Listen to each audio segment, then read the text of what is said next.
this season of my life as a worship leader. And as a musician, as an artist, as a person who is doing ministry in the church, I feel like I have reached this time of my life where I am approaching ministry in such a different way.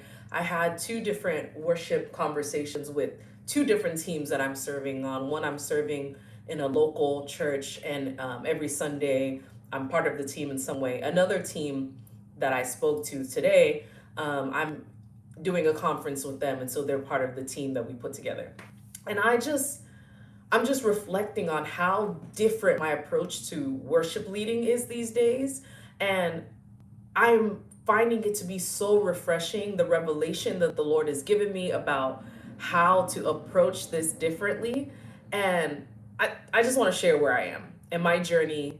Not that I've arrived, but I've finally come to this place where I'm like, oh, this is how it's supposed to be. This is how the body of Christ is supposed to approach worship. So today, the first one was a conversation about, having people in the right place. So let me start with that. One of the enemy's desires is to wear out the saints. And he will do anything that he possibly can to wear out the saints. Whether that is getting them embroiled with drama that would, frustrate them and make them want to, leave the ministry that they've been assigned to, whether it be jealousy, backbiting, insecurity that will make them feel like, oh, I'm not good enough for this position. Maybe I don't need to be here anyway. The enemy is always trying to get God's people out of place. And even for me, I remember very early, I have a very different sound when it comes to worship. And that sound was not always appreciated, it was not always sought after. In fact, when I was in middle school, I distinctly remember our pastor, God help him, consistently saying, like, hey, maybe try to sound a little bit more like this person. I have never been a soprano all of my life, but that was the voice that he was trying to make me aspire to sound like. I don't have soprano ranges. There are certain notes that I just don't even desire to hit, right? And so I was told early in life, like, hey, your sound is a bit, tweak it a little bit. Not to the point where I didn't think I could sing. I just knew that there was like a desired sound, and my sound was not that. And it wasn't until I got to my 20s and I joined a church that flowed more prophetically and more outside of the box, where my voice was welcomed and people would actually request for me to do worship, because it wasn't just the sound, it was the anointing that the Lord had graced me with. It was my approach to worship, right? And so I think if we get stuck in early wounds where we have been tried to people have tried to squeeze us into containers that didn't fit who we were, we could be really discouraged and we could be wounded to the point where we abandon the gifting that we have, right? And so I'm a big proponent of having people operate where they are graced. I think a lot of times in ministry, we get placed in areas because there's a need. And because we're faithful, we will stay there and we will try to serve and serve and serve until we realize, like, oh, this doesn't actually fit what I want to do.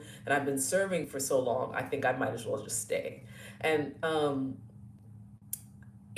it hurts me to see people fall away from the frustration of not fitting in because they're trying to fit in the wrong place, in the wrong function. For me, I just kind of learned what my function is as a worship leader. Like, I've been doing worship since I was like 12. Officially, I joined the youth team at my church, and that's when I really started. But I've been singing like all of my life. But I am 37, and it's like this week that I'm like, oh, my function in the body is a very specific one. I feel like the Lord has caused me to be a coach and a trainer. And a lot of times he will give me language for things in the church, especially when it comes to prophetic atmospheres and things that he's trying to do in the spirit. And I think sometimes when you're in church for too long, you just think that everyone knows how to do these things. You think that they just understand why you're singing like that or why you're singing this song. I've always been the type that I'm like, wait, why are we doing that? Why are we saying that? What does that even mean? So my approach to God is from a place of curiosity. My approach to everything is like, wait, I'm not just going to do it because you said we need to do it. Why are we doing that? And in my questioning, that's how I find language and find understanding. And as a coach, I'm able to share that with other people. So I say all that to say, now in my life, I'm starting to find that I don't even desire to be the soloist all the time. Many times, people have said of me, by the grace of God, that when I link arms with their worship teams leave me being empowered. I help unlock things out of people. And I think that's the coolest thing. I think that's really an honor to be able to see a gem in a person and pull it out.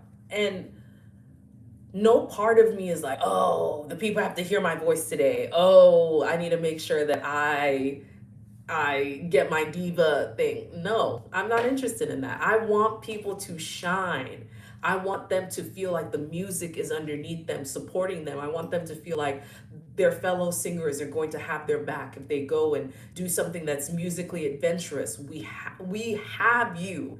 We're not going to leave you stranded. We're not going to leave you out there looking crazy. We have your back musically. And so anytime I work with a worship team, whether it's a formal coaching arrangement or I'm just serving with them for a conference or something, I always try to impart that to them so that they feel empowered. So I think for me, it is one of those moments where I sometimes think this to myself: do people age out of leading worship?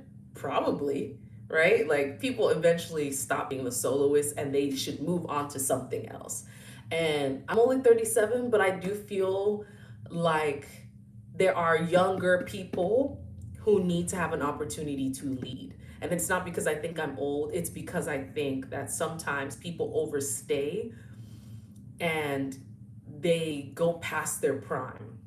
And I'm not saying I'm old news or I'm past my prime or anything like that, but I do think that that transition from when you are the soloist and you're leading all the songs to when you start training up people, that is what comes next. And so I'm just delighted because I'm starting to move more into that coaching realm. And it's not me being on every Sunday, it's me making sure that people have everything they need to show up and minister appropriately. So I usually talk about things like this on my other ministry channel, but this is my TMI diaries.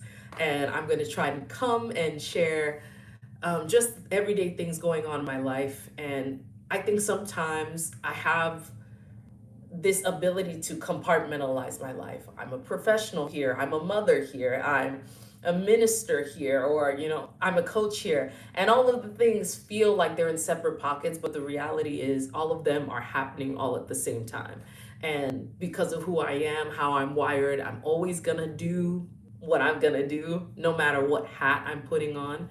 And I've started thinking about my different functions, not even as hats, but at almost like levels. And, in any given situation, my ministry level might be turned all the way up or it might be lowered a little bit, depending on if I'm in a secular space, how overt I can be. Or, there might be times where my coaching is dialed all the way up, or I might have to adjust it so I don't overdo it in my space that I'm in. But I don't believe in hats anymore. I believe that at all times I am all parts of myself and I just adjust for what's needed in the moment. And that's been another really refreshing way to approach all of the different parts of my life. I want to be such an integrated person. Um, yeah, I think the thing the Lord is impressing upon me in this season is that I don't have to be all the things. And it's so refreshing to think about how I don't need to have all of the parts. Like I was just talking to the band, and I was saying, I so trust the Lord working in you. I so trust who you are in the spirit. I so trust that you hear the Lord. That the Bible talks about how we prophesy in part, we know in part. I believe the same thing is true with singing and worship. You sing a part of the revelation that you received. Somebody else might have the other revelation. I used to feel a lot of pressure that I would do ministry engagements and I'd be like, what's coming next? Oh my gosh. And I would be so stressed trying to think about all of the things. I'm not a musician naturally.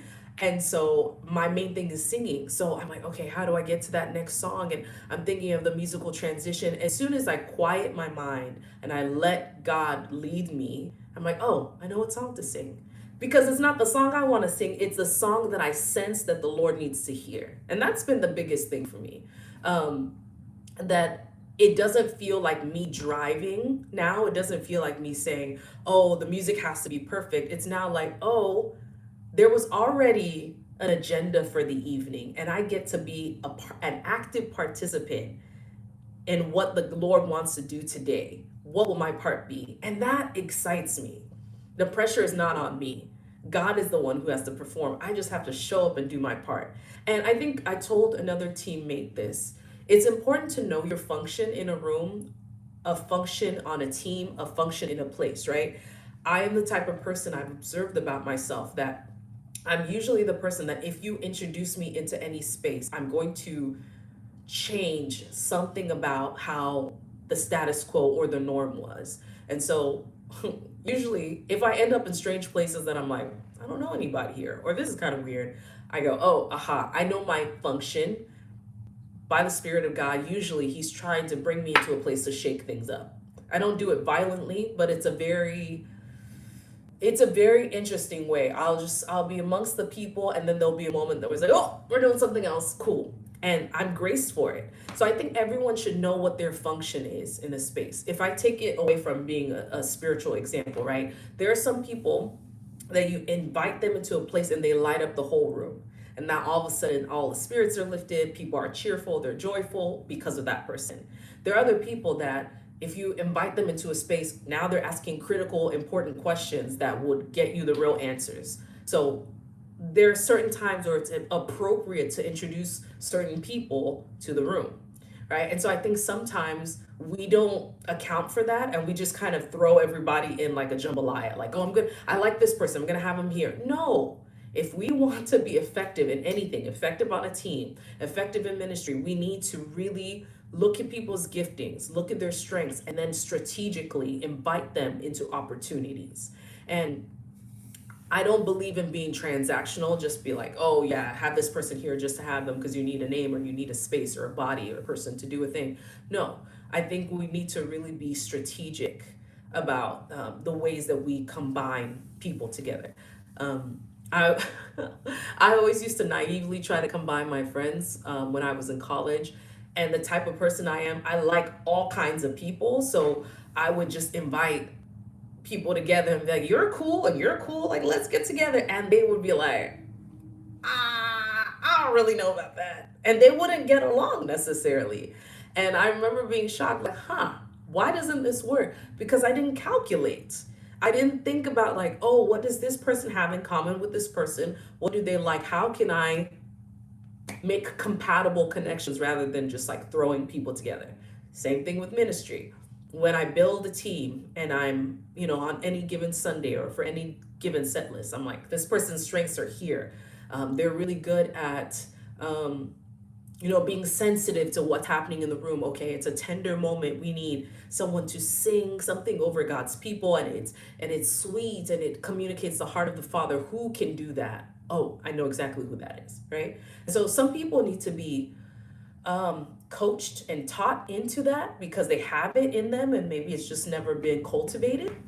And that's really what I feel gifted to do, to tease that out of people.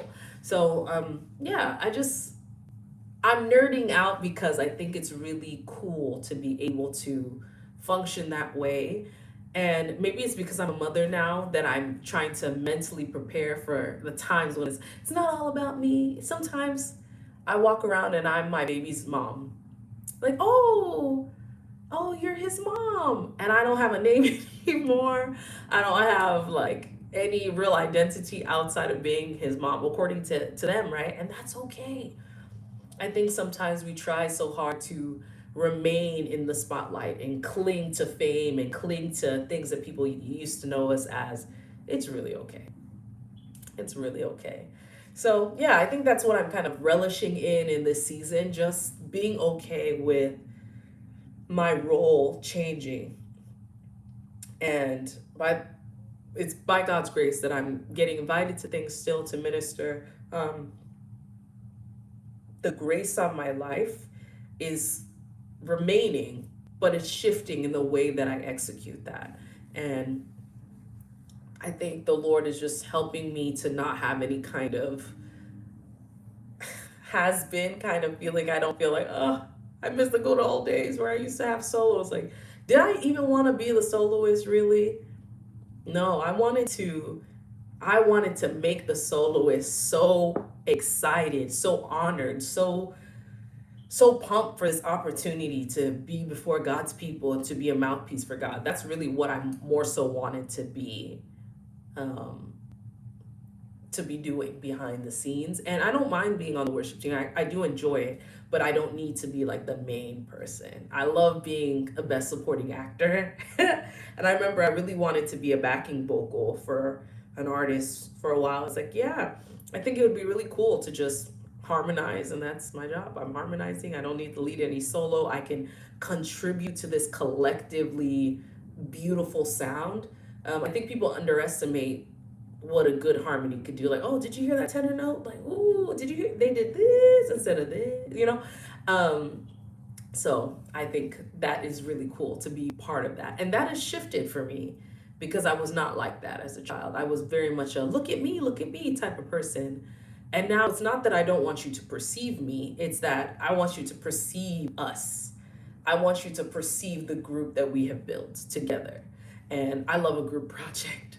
Um, I'm going to overperform in our group project, but I want all of us to look good. I want it to be a collective effort. But um, yeah, I think also that is a way that I'm combating burnout because I know I love to give. I know I love to serve. I love to be with God's people, but I have a tendency to do it to the point of my own exhaustion and to the end of myself when I feel like it's just me. When I'm like, oh, nobody else is going to do it. I'll just handle it. I don't enjoy operating from that place anymore. I don't think it's even accurate. There are more amongst us and more for us than there are against us, right? And so sometimes when we don't open our eyes to see that, we can feel like it's all on us, which then makes us have some really unrealistic ideas of how we need to show up in a space. So I I'm enjoying this shift for myself and for my family, honestly. I had a lot of time in my single life that I was giving to ministry from an empty place and pouring out when I didn't have much to give. And I think that's not a fair place for me to flow from. It's not fair to the ministries that I serve. It's not fair to my family. It's not fair to me.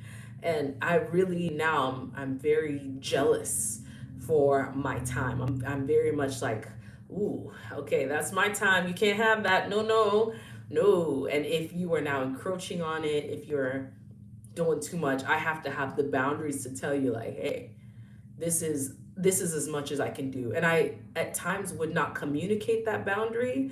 And so whenever people were um, inadvertently asking me to overextend myself because I hadn't set that boundary for myself, they didn't know. And so they would ask, and I'd be like, yeah, I guess I can. But now I'm like, I actually don't have that capacity. I wish I did. I just don't. And now it's not a big deal. I'm not letting anyone down. I am now reframing it in my mind that there are many people who have gifts and talents that are waiting to use them, that when I can't do something, I now call in someone else to say, hey, I can't do it, but this person has been waiting for an opportunity. Let's coach them into this opportunity to shine. Let's give them everything that they need in order to do their best and to thrive in this situation, this opportunity. So I don't feel like I have to do all of the things. I do believe that there are many people who are capable. And I think maybe that was something about maternity leave that humbled me. When I was gone for months, months from ministry still went on, and nobody was like, "Oh no, Timmy's not here. What shall we do?" They figured it out, And I think that cured me of that hero syndrome where I felt like I had to step in and do all the things. Now I'm like, okay, new heroes will emerge, and we're now building a company of heroic people who know when to step in when there is a need. And it doesn't have to be just me, it's not falling on my back alone. We are now sharing the load. And I think that's the cure to burnout for anything, sharing the load and being able to I don't know, and being able to make sure that other people feel like they are playing some kind of part. Well, anyway, thanks for watching, y'all. This is the TMI Diaries. We are just talking today about ministry things. That's not what I typically talk about on this channel. If you want to hear more ministry things, check out my ministry channel. And you can see some of my recent Bible studies that I have done. I do maybe like 20-ish minutes or so of study, and it's a lot of fun. I nerd out over here, over there, and here I just do the gift of gab and just chat it up with y'all. And I'll be back later. Bye, y'all. Stop right now.